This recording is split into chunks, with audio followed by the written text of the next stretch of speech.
प्यारे विद्यार्थियों, आज हम चर्चा करेंगे हमारी गौरवपूर्ण संस्कृति, हमारी सबसे प्राचीनतम सभ्यता सिंधु नदी घाटी सभ्यता के बारे में। क्या आप जानते हैं इसके बारे में पता कब चला?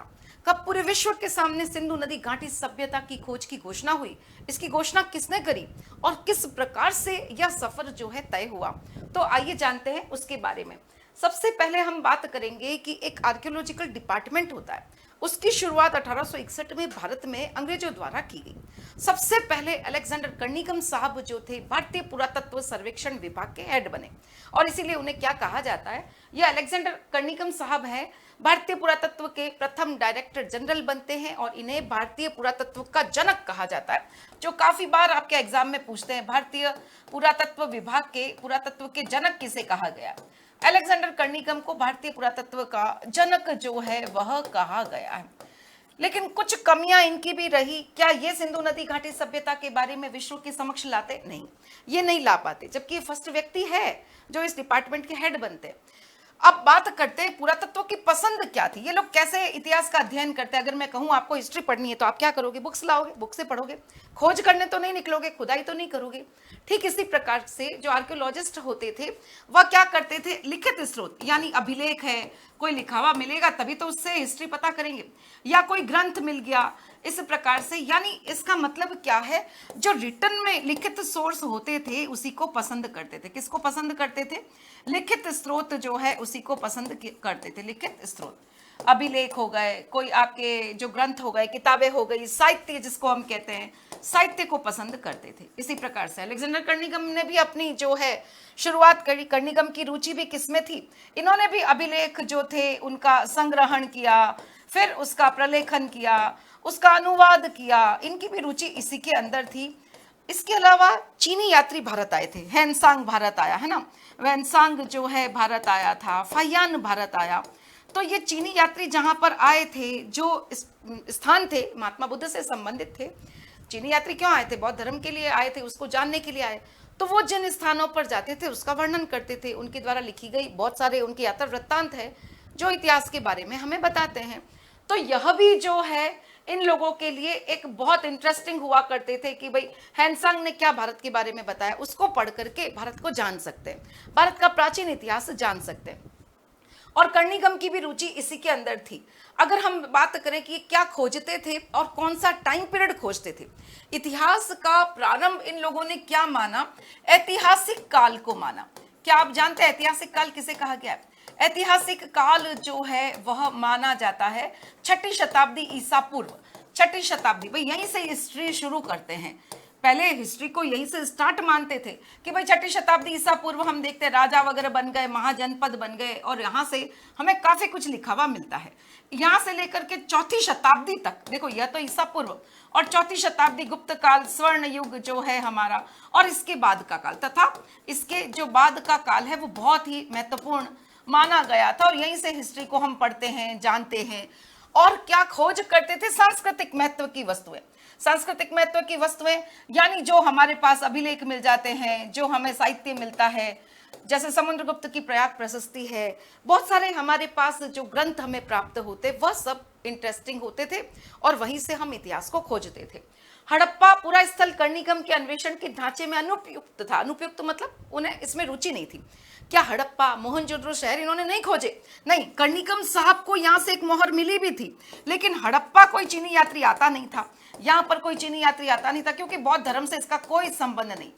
इसीलिए यह हड़प्पा है, मोहनजोदड़ो है, यह स्थल जो थे वो बहुत बाद में हाईलाइट हुए और यहाँ पर इंटरेस्ट ही नहीं था अलेक्जेंडर कर्निघन का, और इसी वजह से वे इस सभ्यता को समझने में चूक गए।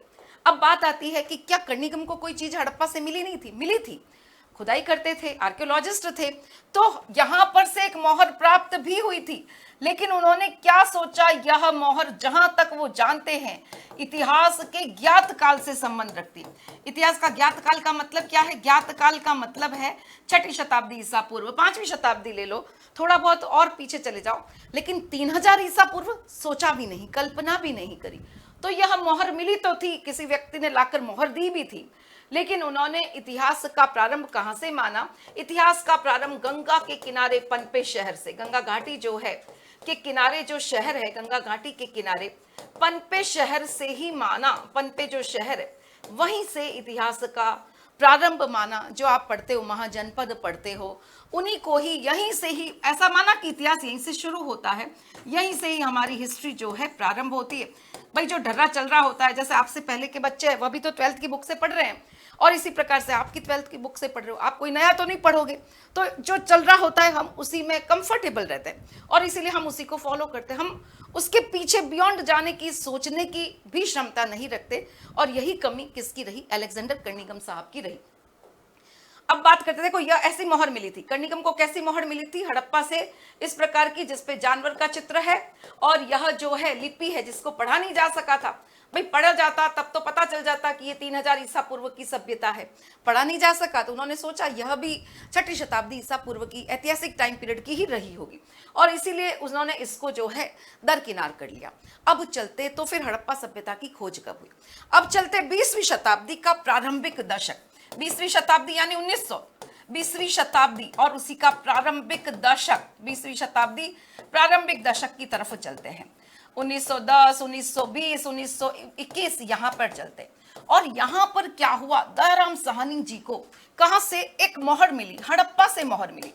हड़प्पा जो स्थान है वहां से, अभी कहां है? पाकिस्तान में। हड़प्पा से एक मोहर मिली। ध्यान रखना, पाकिस्तान तो 1947 की घटना है, उससे पहले ये पूरा भारत ही है। तो यह भारत से ही एक मोहर मिली है, हमारे इंडिया की ही मोहर है, ठीक है। अब ये मोहर इन्होंने ढूंढी, और उसी के कुछ समय बाद 1922 में राखल दास बनर्जी को सेम टू सेम मोहर कहां से मिल गई? सेम टू सेम मोहर जो है मोहनजोदड़ो से मिली। अब क्या समझ में आ रहा है? मोहनजोदड़ो से मिली। अब यह समझ में आ रहा है कि ये दोनों एक जैसी है, यानी एक ही संस्कृति है, एक ही संस्कृति है।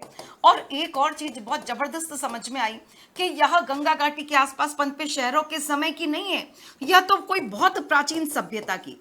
देखो कहानी अभी खत्म नहीं हुई है, अभी सिर्फ यह पता चला है कि यह जो आज तक की ज्ञात सभ्यता है वहां की नहीं है, यह कोई अलग तरह के लोग हैं और अलग तरह की संस्कृति झलक रही है इसमें। और हड़प्पा और मोहनजोदड़ो दोनों से सेम मोहर मिलना, यानी इतना बड़ा एरिया है जहां पर यह लोग फैले हुए थे और एक जैसी मोहर का प्रयोग कर रहे थे, लेकिन यह नहीं पता चला कि ये टाइम पीरियड कौन सा है। अब देखो एक बहुत इंटरेस्टिंग बात बताऊंगी, जॉन मार्शल साहब जो है कब विश्व के सामने लेकर आएंगे हड़प्पा सभ्यता के बारे में? 1924 में जॉन मार्शल साहब ने कह दिया कि भाई यह तो कोई प्राचीन सभ्यता है, और पूरे विश्व के समक्ष उन्होंने क्या कह दिया? विश्व के समक्ष उन्होंने सिंधु नदी घाटी, एक नई सभ्यता की खोज की बात कही। विश्व के समक्ष सिंधु नदी घाटी, सिंधु नदी घाटी सभ्यता के बारे में उन्होंने अनाउंसमेंट कर दी। ऐसा क्यों किया? ऐसा इसीलिए किया क्योंकि देखो यहाँ की जो मोहर थी, सेम टू सेम मोहर हमें कहां से मिल रही है? मेसोपोटामिया की खुदाई से प्राप्त हुई। जो हमारी मोहर है, जिस पर अभी मैंने आपको इमेज दिखाई, जिस पर एक जानवर है, जिस पर कुछ लिखा हुआ है जिसे हम पढ़ नहीं सकते, मछली का शेप है, यू का शेप है, वैसी की वैसी मोहर हमें कहां से मिलती है? मेसोपोटामिया से। बताओ इसका क्या मतलब है? मेसोपोटामिया की सभ्यता और सिंधु नदी घाटी की सभ्यता एक टाइम पीरियड की है। भाई आप मुझसे पढ़ रहे हो और मैं आपको पढ़ा रही हूँ, यानी हम दोनों एक ही सन में आपस में पढ़ रहे हैं ना। अगर हड़प्पा सभ्यता की मोहर जो अब तक पहचानी नहीं गई थी, भाई अब पता चल गया ये इंडिया की है, और ऐसी ही मेसोपोटामिया में मिल रही है, यानी हमें यह तो पता था कि मेसोपोटामिया की सभ्यता कितनी पुरानी। इससे यह बात क्लियर हुई हमारी सभ्यता उतनी ही पुरानी है जितनी इराक की या दजला फरात के बीच में मेसोपोटामिया की सभ्यता। और इस प्रकार यह एक नई जो घोषणा हुई पूरे विश्व के समक्ष कि भारत की सभ्यता प्राचीनतम सभ्यताओं के समकालीन थी। अब एक बुक है एस.एन. राव की, जो बोर्ड में काफी बार पूछते हैं, इनकी पुस्तक जो है बहुत इंटरेस्टिंग है। उसका नाम क्या है? The story of Indian archaeology. The story of Indian archaeology, story of Indian archaeology, Indian archaeology. इसमें इन्होंने क्या बात कही? इन्होंने बहुत शानदार स्टेटमेंट इसके अंदर दिया है। इन्होंने कहा जॉन मार्शल ने भारत को जहां पाया, जॉन मार्शल जो है उन्होंने भारत को जहां पाया, कहां पाया था? कर्निगन ने जहां छोड़ा वहीं पे इन्होंने पाया। तो भारत को जहां पाया उससे कितना पीछे ले जाकर छोड़ा? उससे 3000 वर्ष पीछे ले जाकर छोड़ा। ये बहुत इंपॉर्टेंट स्टेटमेंट है। 3000 साल पुरानी सभ्यता के बारे में हमें पता चला, 3000 वर्ष पीछे ले जाकर छोड़ा, पीछे छोड़ा, यानी भारत को कहां लेकर गए। इसीलिए जॉन मार्शल साहब को हड़प्पा सभ्यता के बारे में जो खोज करने का श्रेय दिया जाता है, जबकि कर्निघन के हाथ में वो मोहर थी, लेकिन चूंकि वह तो पहचान नहीं सके ना कि यह इतनी पुरानी है, तो उनसे यह चूक हो गई और जॉन मार्शल ने विश्व के समक्ष कह दिया एक नवीन सभ्यता, भारत की सभ्यता, सिंधु नदी घाटी सभ्यता कितनी पुरानी, मेसोपोटामिया के जितनी पुरानी। The story of Indian archaeology में जॉन मार्शल के बारे में एस.एन. राव साहब कहते हैं, भारत को जहां पाया उससे 3000 वर्ष पीछे ले जाकर छोड़ा। ऐसा इसलिए था क्योंकि अब तक जो हमारे पास मोहर थी वो पहचानी नहीं जा सकी थी, अब पहचान हो गई कि यह मेसोपोटामिया जितनी जो है वह पुरानी है, यानी हमारी सभ्यता भी इतनी पुरानी।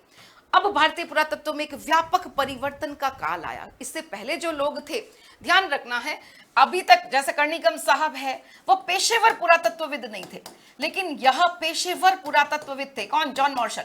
जॉन मार्शल पेशेवर पुरातत्वविद। पेशेवर का मतलब क्या है? जैसे एक आप घर में पढ़ लिया, मम्मा ने पढ़ा दिया, बहुत अच्छी बात है, लेकिन अगर एक टीचर पढ़ाता है तो वो आपको बताता है यह एग्जाम में आएगा, ये क्वेश्चन बहुत इंपॉर्टेंट है, ये लास्ट ईयर आया, ये बिफोर लास्ट ईयर आया, तो वो एकदम बढ़िया ट्रैक आपको बता देता है। ठीक इसी प्रकार से जो यह जॉन मार्शल साहब थे वह पहले कहां पर काम कर चुके थे? यूनान में काम कर चुके थे, क्रीट में काम कर चुके थे, और इन्हें अनुभव था, सालों का अनुभव था, और वह अनुभव हमारे लिए बहुत जबरदस्त काम में आया।